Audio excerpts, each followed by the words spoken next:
Olá pessoal, sejam extremamente bem-vindos a mais um vídeo aqui do professor Arineu. Vamos dar prosseguimento à nossa preparação para o SAEB, resolvendo aqui mais alguns exercícios. Eu trouxe para vocês nesse vídeo alguns exercícios bem interessantes, envolvendo grandezas diretamente proporcionais. Então vamos lá. Um produtor de milho utiliza uma área de 160 hectares para as suas atividades agrícolas. Essa área é dividida em duas partes. Uma de 40 hectares com maior produtividade. A produtividade é dada pela razão entre a produção em tonelada e a área cultivada. Sabe-se que a área de 40 hectares tem produtividade igual a 2,5 vezes a da outra. Esse fazendeiro ele pretende aumentar a sua produção total em 15%, aumentando o tamanho de sua propriedade. Para tanto, pretende comprar uma parte de uma fazenda vizinha, que possui a mesma produtividade da parte de 120 hectares de suas terras. Qual é a área mínima em hectare que o produtor precisará comprar? Então, beleza, como é que a gente vai iniciar a solução desse problema? Vamos aqui chamar de P a produtividade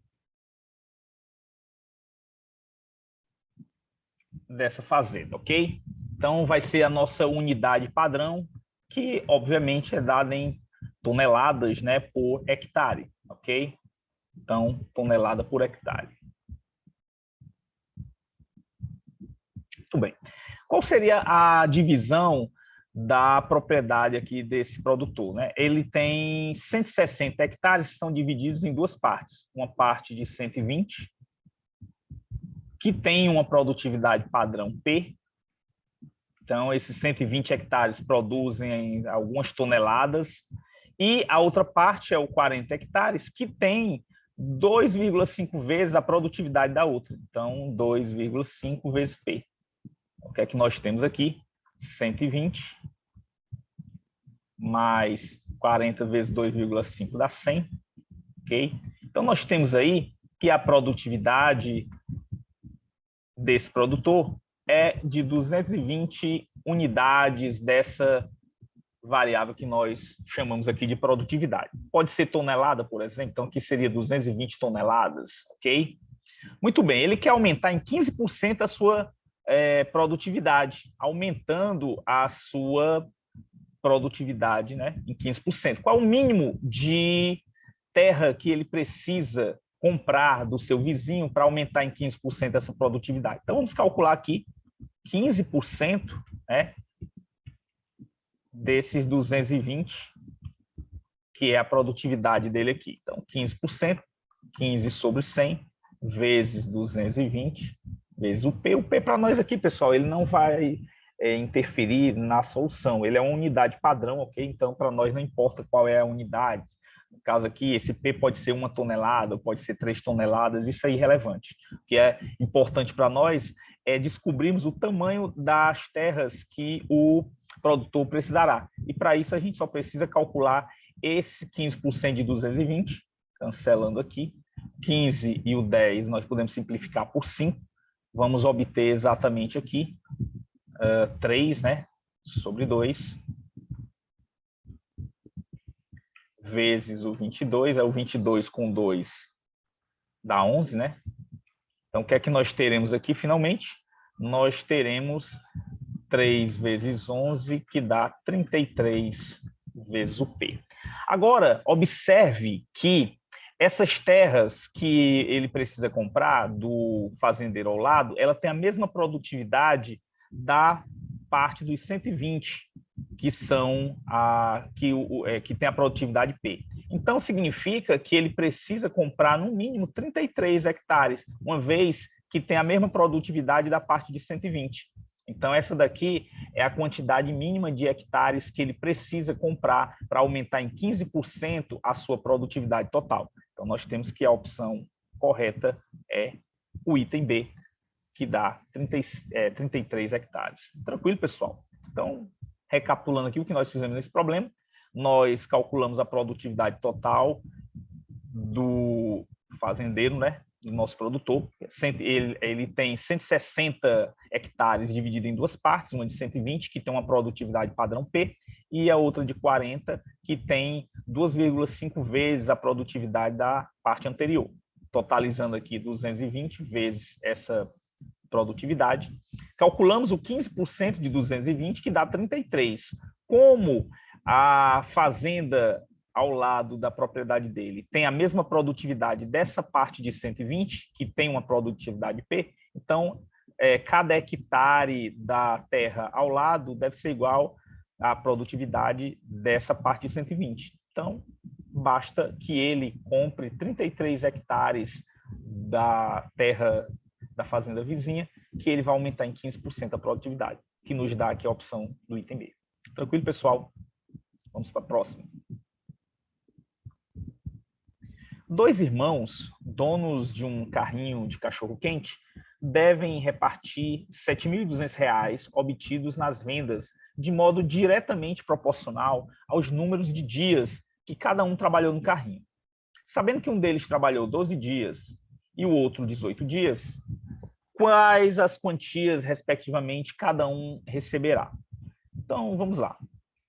Chamar aqui de X a quantia do irmão que trabalhou 12 dias, ok? E vou chamar de Y a quantia do irmão que trabalhou 18 dias. Se eu somar essas duas quantias, eu devo ter o total de R$ 7.200, ok? Agora é dito que essas quantias são diretamente proporcionais aos dias que eles trabalharam, aos 12 e ao 18. Então, posso dizer que o X está para 12, X está para 12, assim como o Y está para 18. O Y está para 18. É isso que quer dizer que eles são diretamente proporcionais a 12 e a 18. Então, X sobre 12 igual a Y sobre 18.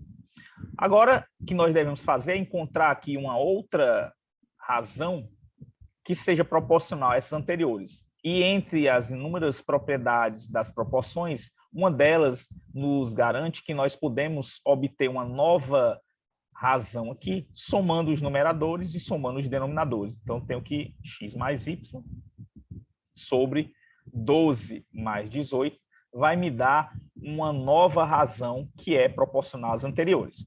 Só que o x mais y, nós sabemos, vale 7.200. 7.200. E de 18 mais 12 vai dar 30. 7.200 dividido por 30, nós temos aqui 72 por 3 dá 24. Então, nós temos aqui 240. Então, essa proporção aqui, ela tem como razão de proporção, ou a constante de proporcionalidade, 240. Então, quanto é que cada um dos irmãos vai receber? Agora é muito simples, né? X sobre 12 vai ser 240 e Y sobre 18 também vai ser 240. Então, o que nós temos que fazer aqui, o X vai ser 12 vezes 240 e o Y vai ser 18 vezes 240. Então, qual é o resultado desses dois produtos aqui? Vamos efetuar aqui rapidamente a multiplicação.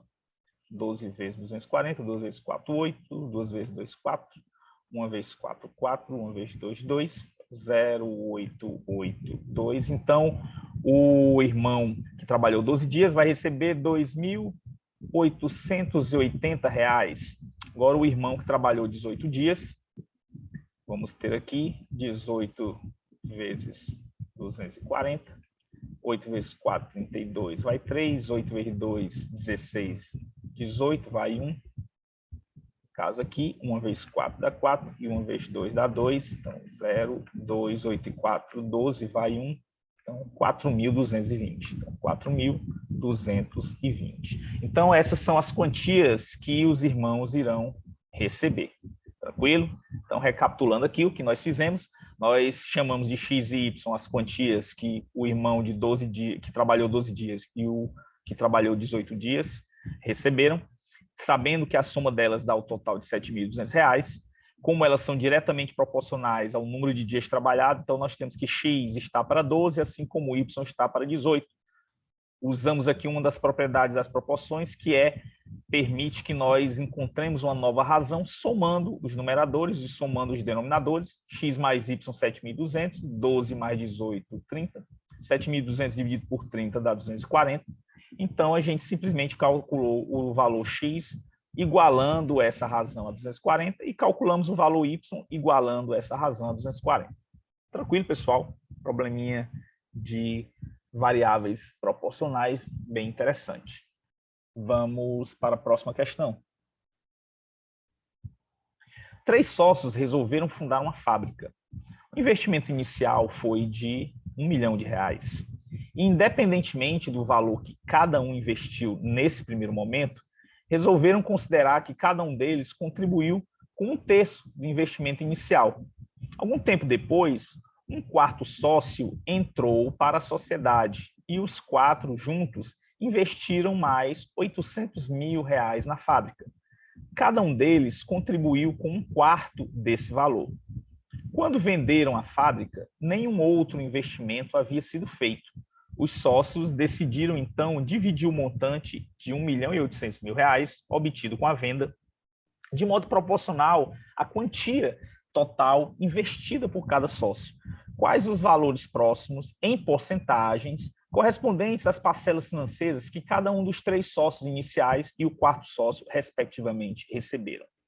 Então, nós temos aí, pessoal, 2 aportes para o capital dessa fábrica, né? O primeiro foi de R$1 milhão.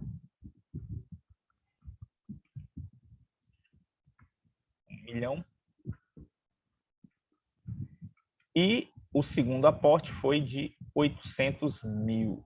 Tá aqui 1.000, né? Ok? Muito bem. Do primeiro aporte participaram 3 sócios. Do segundo aporte participaram 4 sócios. Então, tem um sócio que vai fazer jus a apenas parte desses 800 mil. E os outros 3 sócios vão ter uma parte desses 800 mil e vão dividir o 1 milhão entre eles. Então, aqui para nós, vamos iniciar calculando a parte do quarto sócio. Ok? O quarto sócio, ele vai ter 1/4 do 800 mil, que evidentemente é 200 mil. Calma aí, bora lá. 1/4 do 800 mil, que evidentemente é 200 mil. Então, essa é a parte que compete ao quarto sócio. Quanto é que isso equivale ao total do capital da fábrica? O capital da fábrica total é 1.800.000. Então, aqui vamos descobrir qual é a porcentagem do quarto sócio. Vai ser por 200 mil dividido pelo 1.800.000. Tranquilo? Então, fazendo aqui algumas simplificações, nós temos aqui 2 sobre 18, que equivale a 1/9. Então, o quarto sócio, ele teve direito a 1/9 da fábrica. Isso aqui dá 11,11%, ok? Agora nós vamos descobrir qual é a parte que coube aos outros 3 sócios. Aqui é muito simples, pessoal. Veja bem, o que é que nós podemos fazer? Temos 2 maneiras aqui para fazer. Uma delas é simplesmente, se o quarto sócio ficou com 11,11%, os outros sócios ficaram com o restante. É só a gente fazer aqui a subtração. Então, 11%, 100%, melhor dizendo, tirando 11,11%. Então, 1 para 10 dá 9, vai 1. 2 para 10 dá 8, vai 1. 2 para 10 dá 8, vai 1. 2 para 10 dá 8, vai 1. Para 1, 0. Então, os outros sócios tiveram o total de 88,89% para dividir entre si. Dividindo isso por 3, o que é que nós teremos aqui? 88,89 dividido por 3. Então, a gente vai ter aqui o quê? 8 por 3 dá 2. 2 vezes 3 dá 6 para 2, 8. Para 8, 2. Baixo o 8 aqui. 28 por 3 dá 7. 7 vezes 3, na verdade, dá 8, né? 9, melhor dizendo. 9 vezes 3, 27 para 28, 1. Baixo o 8 aqui. 18 por 3 dá 6. 3 vezes 3, 18 para 18, 0. E 9 por 3 dá 3. 3 vezes 3, 9 para 9, 0. Então, aqui a vírgula. Nós temos que cada um dos 3 sócios restantes recebeu 29,63%. Então, as porcentagens aqui foram de 11,11% para o quarto sócio e de 29,63% para cada um dos 3 sócios. Como é que nós fizemos esse problema? Simples. A gente pegou a parte do quarto sócio, que ele fez jus a 1/4 dos 800 mil, que é o 200 mil, e esse 200 mil equivale a 1/9 do total da fábrica, que é de 1.800.000. A gente dividiu os 200 mil pelo 1.800.000, encontramos aqui a fração de 1/9, que é uma dízima periódica, 0,1, etc., que dá 11,11%. Ora, se o quarto sócio recebeu 11,11%, o restante é dos 3 sócios. Subtraindo aqui dos 100%, deu 88,89%. Isso aqui é o total destinado aos 3 sócios. Dividindo por 3, encontramos 29,63% para cada um dos 3 sócios. Ok, pessoal? A outra maneira seria o equivalente, só que trabalhando com fração. Como 1/9 ficou para o quarto sócio, o restante dos outros sócios seria 8/9, ok? Então, seria 8/9, que nós dividiríamos por 3, evidentemente. Então, dividido por 3, aqui seria o equivalente a 8/9 vezes 1/3, que seria 8 sobre 27, que daria exatamente a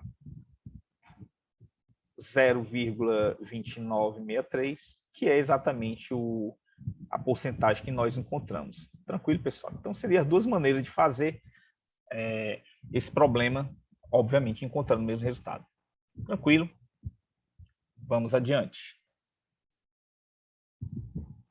Para contratar 3 máquinas que farão o reparo de vias rurais de um município, a Prefeitura elaborou um edital que, entre outras cláusulas, previa: cada empresa interessada só pode cadastrar uma única máquina para concorrer ao edital. Total de recursos destinados para contratar o conjunto de 3 máquinas é de R$ 31 mil. E o valor a ser pago a cada empresa será inversamente proporcional à idade de uso da máquina cadastrada pela empresa para o presente edital.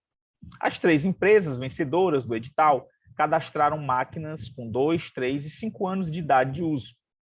Quanto receberá a empresa que cadastrou a máquina com maior idade de uso? Esse problema aqui é bem simples de resolvermos. Nós temos, vamos chamar aqui de A, B e C, as máquinas que foram escolhidas. A máquina A, que vai ter 2 anos. A máquina B, 3 anos. E a máquina C, 5 anos.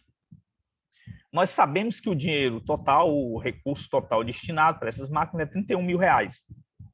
Então, se eu chamar aqui de A mais B mais C, aqui o A é a quantidade de recursos para a máquina A, B é a quantidade de recursos para a máquina B, e C é a quantidade de recursos da máquina C. Isso aqui dá R$ 31 mil.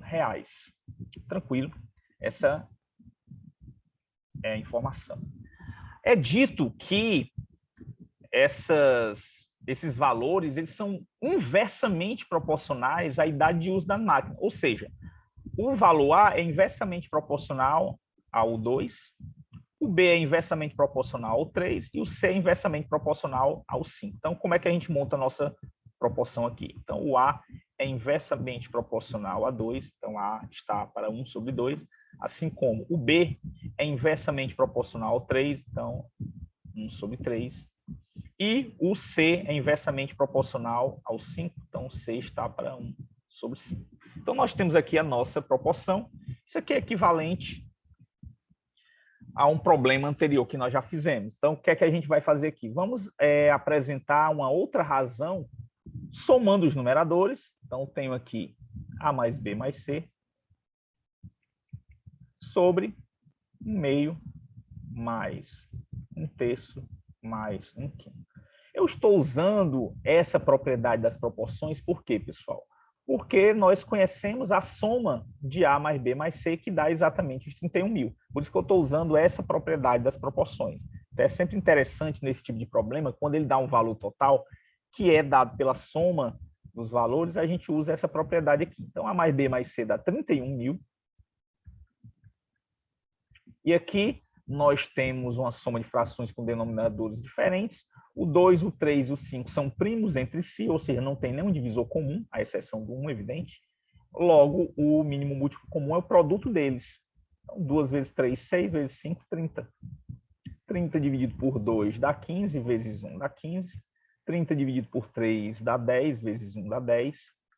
30 dividido por 5 dá 6, vezes 1 dá 6. Então, nós teremos aqui 31.000 sobre 15 mais 10 dá 25, mais 6, 31. Então, 31 sobre 30. Então, isso aqui vai dar 31.000 vezes 30 sobre 31. Ora, 31.000 dividido por 31 dá 1.000. 1.000 vezes 30 dá 30.000. Então, a razão de proporcionalidade dessa igualdade que nós temos aqui, dessa proporção, é 30.000. Então, para a gente igualar qualquer uma dessas razões aqui a 30.000, a gente encontra o valor de A, de B e de C. Só que a questão ela pediu quanto receberá a empresa que cadastrou a máquina com maior idade de uso, que é exatamente a máquina C. Então, nós temos aqui que C sobre 1/5 é igual a 30.000. Ok? Ora, C sobre 1/5, pessoal, é 5C. Por quê? Porque é a primeira vez o inverso da segunda. O inverso de 1 sobre 5 é 5. Então, 5C é igual a 30.000. Então, C vai ser 30.000 dividido por 5, que dá exatamente 6.000. Então, a máquina C, ela teve de recursos R$6.000, que é o que nós encontramos aqui no item B. Tranquilo, pessoal? Se a gente quisesse descobrir os outros valores, era fazer o mesmo procedimento. No caso aqui da máquina A, eu teria 2A igual a 30.000, então a máquina A seria 15.000. A máquina B, aqui daria 3B igual a 30.000, a máquina B teria o recurso de 10.000. No caso aqui, o problema pede a máquina com maior idade de uso, que é a máquina C. Tranquilo, pessoal? Vamos aí para a próxima questão.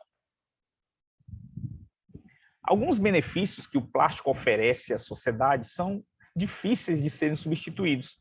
Na produção de carros, por exemplo, cada 150 quilos a menos no peso de um automóvel faz com que ele rode 1 quilômetro a mais por litro de combustível. Os carros de hoje têm, em média, 200 quilos de plástico em sua estrutura, que substituem 1 tonelada de metal.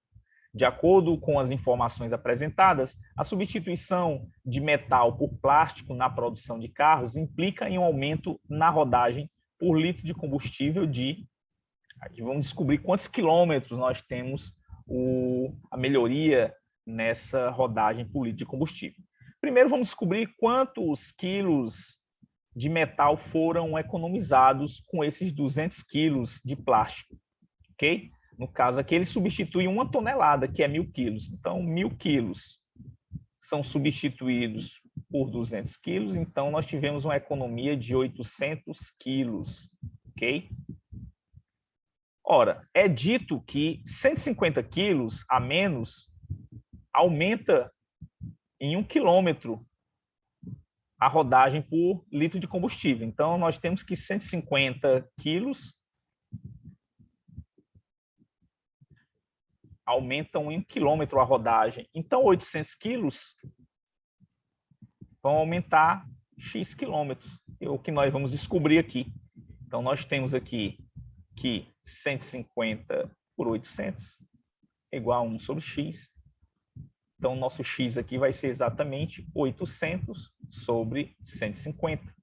Simplificando aqui, 80 e 15 dá por 5, então dá 16 terços, que é uma fração irredutível, e como as opções aqui estão todas na forma de fração, então nós temos que o ganho de rodagem por litro de combustível vai ser 16 terços de quilômetro, ou seja, 5, alguma coisa, né? que é exatamente o que nós encontramos na opção do item C. Então, um probleminha bastante simples. Nós descobrimos aqui a economia,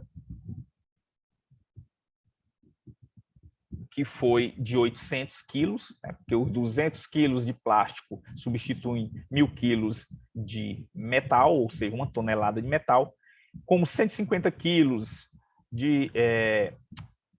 geram um acréscimo de 1 quilômetro a rodagem, então esses 800 quilos totalizam X quilômetros de rodagem. Usando aqui a propriedade das proporções, produtos meios e produtos extremos, nós temos aqui que o X é 16 terços de quilômetro, ou seja, 5, alguma coisa. Aumenta essa rodagem em pelo menos 5 quilômetros. Tranquilo, pessoal? Então, a gente chega ao fim de mais uma aula de resolução de exercício. Espero que vocês tenham apreciado essas questões. Qualquer dúvida que vocês tenham em alguma delas, deixem aí nos comentários que a gente esclarece para vocês, ok? Então, aguardo vocês no próximo vídeo. Um grande abraço a todos e até a próxima.